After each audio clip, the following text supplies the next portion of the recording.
안녕하세요. 결혼한 지 4개월 만에 어머님 그리고 신우와 한판하게 된 30대 여자예요.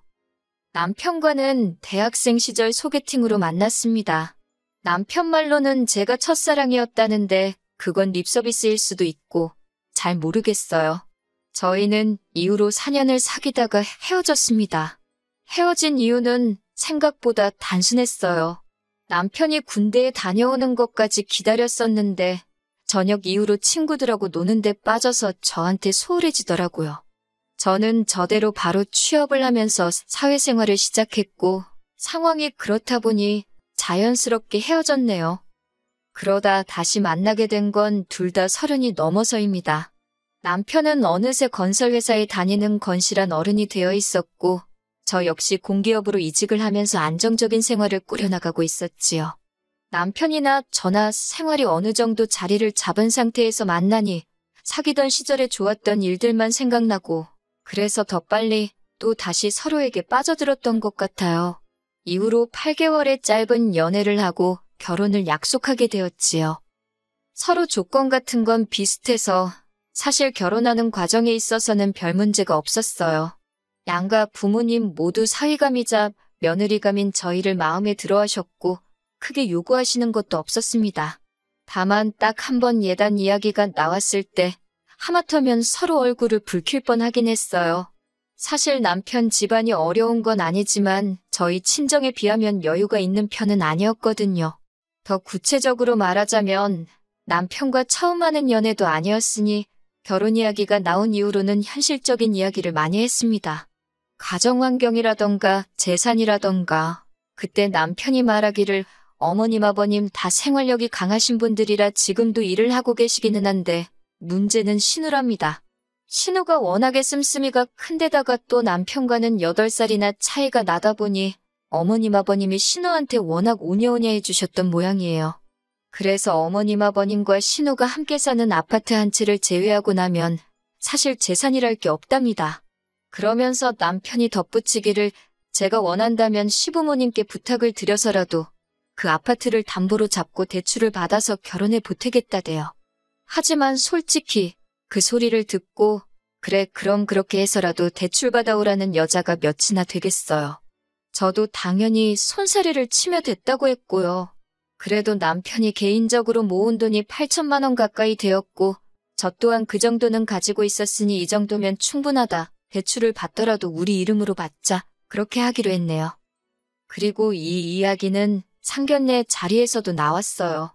양가 어른들 모두 모셔놓고 물론 구구절절 그 이유까지 말하지는 않았지만 아무튼 이렇게 둘만의 힘으로 해보기로 했다고는 말씀을 드렸지요. 그리고 그 자리에서만큼은 양가 어른들 다 기특하다, 장하다 하시며 서로 어쩜 아드님을 어쩜 따님을 이렇게 잘 키우셨냐며 서로 간의 덕담도 오갔습니다. 그런데 막상 다음 날인가 돼서 어머님께서 저에게 직접 연락을 해오셨더라고요. 어머님께서 저와 친해지고 싶다는 말로 저를 불러내셨는데 실상은 달랐습니다. 일단 용건은 간단했습니다. 그래도 결혼할 때 생략할 게 있고 하지 말아야 할 게 있는데 그중 하나가 예단이래요. 예단이라는 게 제가 어머님한테만 하는 게 아니라 남편 친척분들에게도 잘 부탁드린다고 인사를 드리는 개념인데 그걸 홀랑 빼먹으면 친척분들이 겉으로 말은 안 해도 저와 저희 부모님 흉을 볼 거라나요. 그런 이야기를 듣고 있으니 솔직히 어머님 속이 훤히 보여서 황당하기도 하고 혼이 나는 것도 같아서 기분이 안 좋았어요. 부모님 어쩌고 하시니 언짢기도 했고요. 저도 결혼 준비하면서 여기저기서 들은 바가 있었으니 그러면 예물을 해주시는 거냐 물었습니다. 예물이 나중에 살다 힘들어지면 팔아서 살림에 보태라는 뜻이라니까 이것도 해주시면 좋을 것 같다고 했지요. 그리고 패백은 남편 쪽 어른들이 용돈을 주신다던데 이것도 해야겠다고 덧붙였네요. 그랬더니 어머님께서 저를 빤히 보시더니 한동안 아무 말씀도 안 하시대요. 그리고는 그렇게 치면 빼먹을 게 하나도 없다면서 그냥 당신 말은 못 들은 거로 하랍니다. 하지만 그때 어머님 표정이 꽤나 불편하고 당황하신 게 솔직히 제가 이렇게 나올 줄 모르셨던 것 같아요.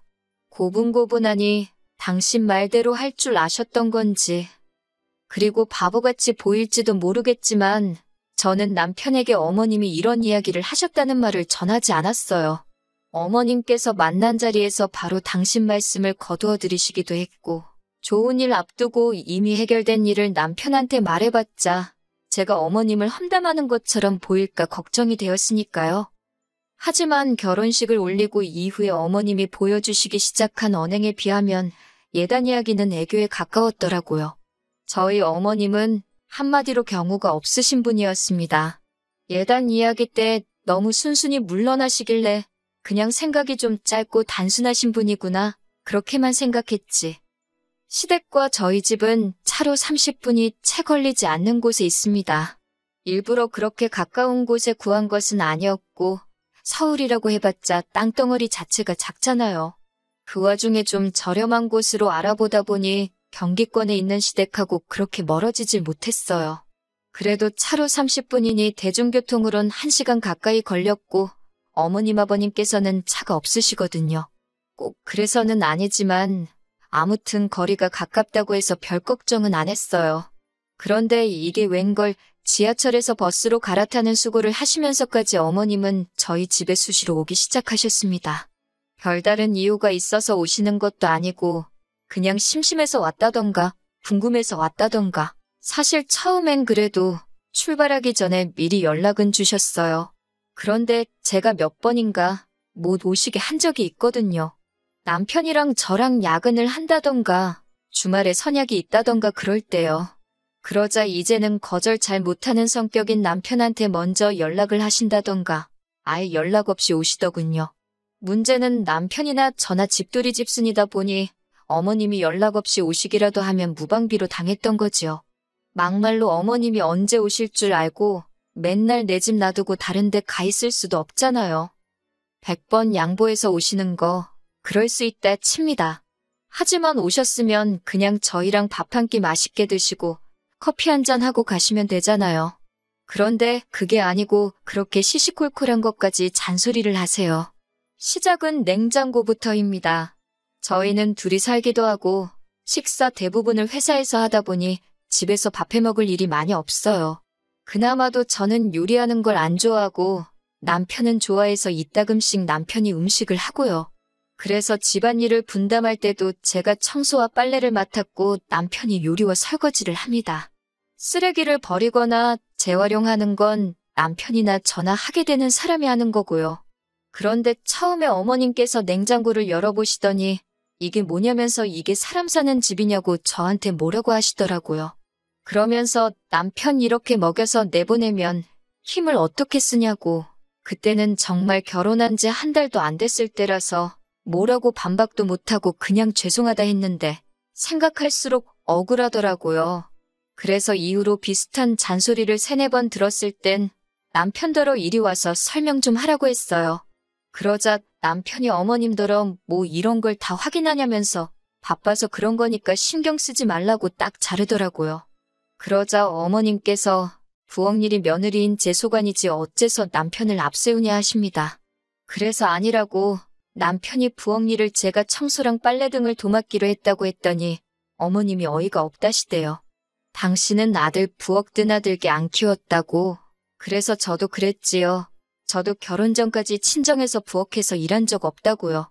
그랬더니 어머님이 어이없다는 듯이 너네 엄마가 너 반찬하는 것도 안 가르쳤냐고 그러길래 어머님은 신우 그런 거 가르치시냐고 물었습니다.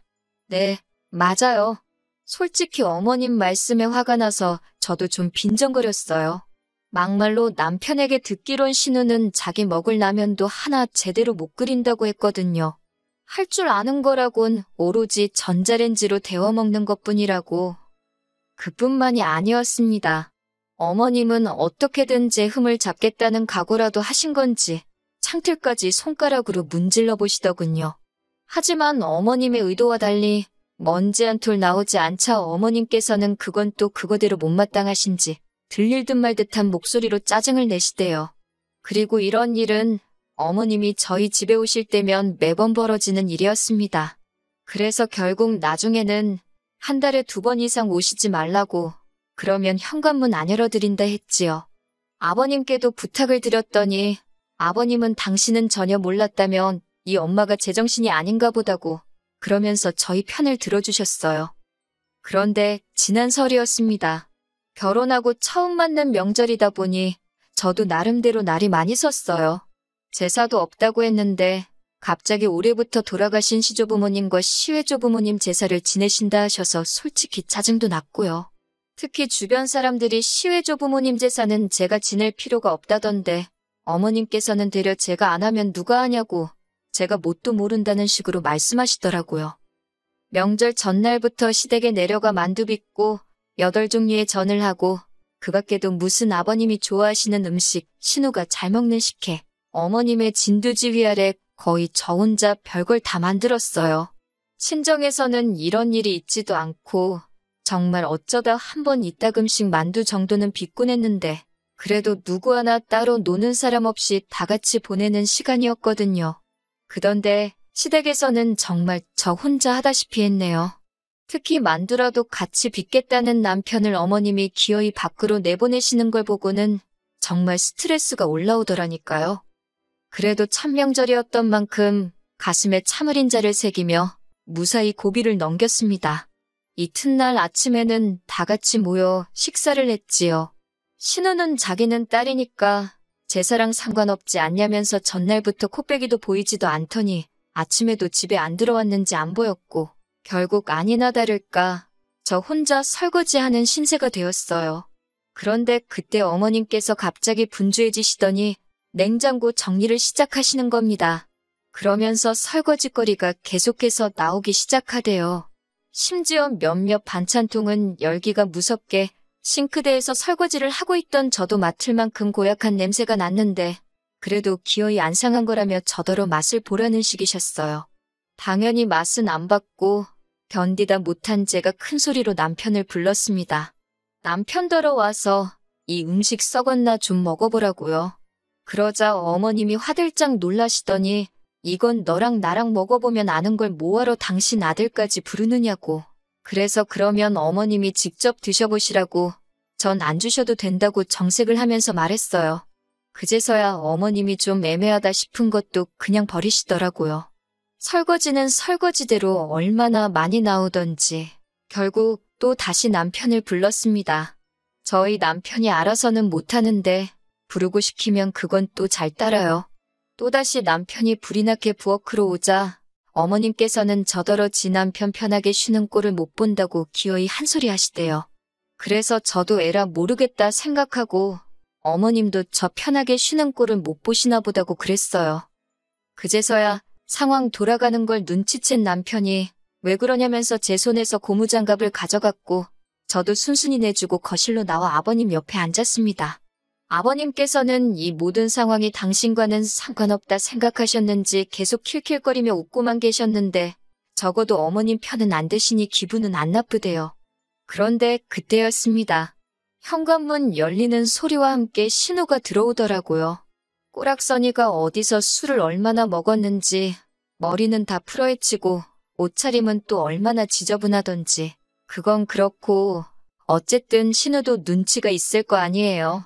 어머님께서 식탁 의자에서 씩씩거리고 계시지 아버님은 뭐 금세 TV로 관심이 옮겨갔고 남편은 설거지하고 있지 저는 저대로 거실에 나와 있지. 신우가 무슨 일 있었냐고 어머님께 묻자 어머님께서는 네 새언니가 아주 말 한마디를 안 진다면서 신우한테다 대고 방금 전까지 있었던 일을 미주알고주알 다 말씀하시더라고요. 그러자 신우가 지 딴에는 어머님 편들어준다고 한 거겠지만 저한테 다가오더니 자기 좀 보잡니다. 어이가 없어서 할 말 있으면 여기서 하라니까 시댁에 왔으면 며느리가 일을 하는 게 당연하지 놀 거면 뭐하러 오냐고 그래요. 그러면서 오빠가 설거지하고 있으니까 언니는 저기 화장실 가서 변기 좀 닦으랍니다. 어이가 없어서 신우를 빤히 쳐다보니까 아니 시부모님 쓰시는 변기도 못 닦겠다 이거냐며 괜히 지가 목소리를 높이더라고요.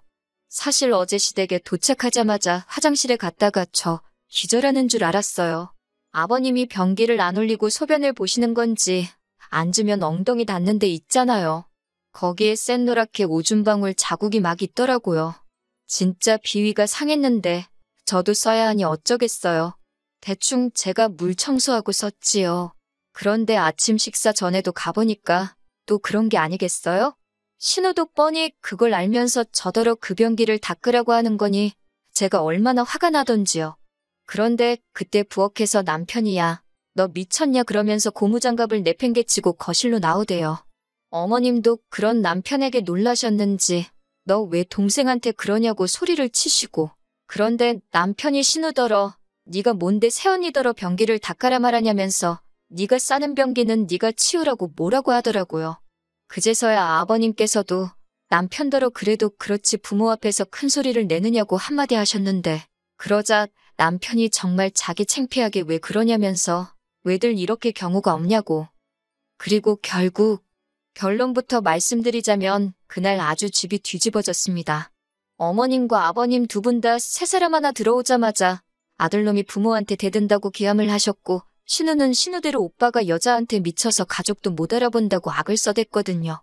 저는 솔직히 너무 억울하고 동시에 남편한테 미안하기도 하고 어머님 아버님이 이해가 안 되고 결혼한 지 4개월 만에 이런 일이 생길 거라고 누가 상상이나 했겠어요? 결국 저희는 난장판이 된 시댁을 뒤로하고 친정으로 향했습니다. 무슨 일이 있었는지 짐작도 못하셨던 그리고 모르셨던 친정부모님께선 명절 당일에 올 거라고는 기대도 안 하셨다며 너무 좋아하시더라고요. 친정아버지께서 소고기 사주신다고 나가자 하셔서 그 길로 바로 고깃집 가서 배 터지게 먹었고 이후로 친정부모님과 함께 윷놀이하며 시간을 보냈어요. 남편이 속이 많이 상했을 텐데 하나도 티내지 않고 친정부모님한테 살갑게 굴면서 시간을 보내더라고요. 그 모습을 보고 있으니 내가 시댁에서 좀 참을 걸 그랬나 싶고 그래서 그날 밤 자려고 누워서 남편에게 미안하다 했어요. 내가 너무 유난을 떨었나 보다고 그냥 좀 참고 어머님 기분에 맞춰드릴 걸. 그러자 남편이 대번에 하는 말이 그건 아니랍니다. 장인 장모님은 절대 선을 넘는 법이 없으신데 어머님이나 신우는 도를 지나쳐도 한참을 지나쳤다면서 그러면서 앞으로도 혹시나 자기 가족들이 저에게 실수를 하면 무조건 자기한테 이야기하랍니다. 자기는 무조건 제 편이라면서요. 누가 그러더라고요. 아무리 시댁에서 누가 뭐라고 짓거려도 남편 하나만 단단히 붙들고 살면 무서울 거 하나 없다고. 그런데 정말 그 말이 맞는 것 같아요. 무조건 제 편일 거란 남편 말 한마디에도 크게 의지가 되고 힘이 나더라니까요. 앞으로 살다 보면 또 어이없이 당하고 황당한 소리도 듣고 그러겠지요? 그렇지만 지금처럼만 남편이 마음 변치 않고 제 곁에 있어준다면 무서울 건 하나도 없을 것 같아요.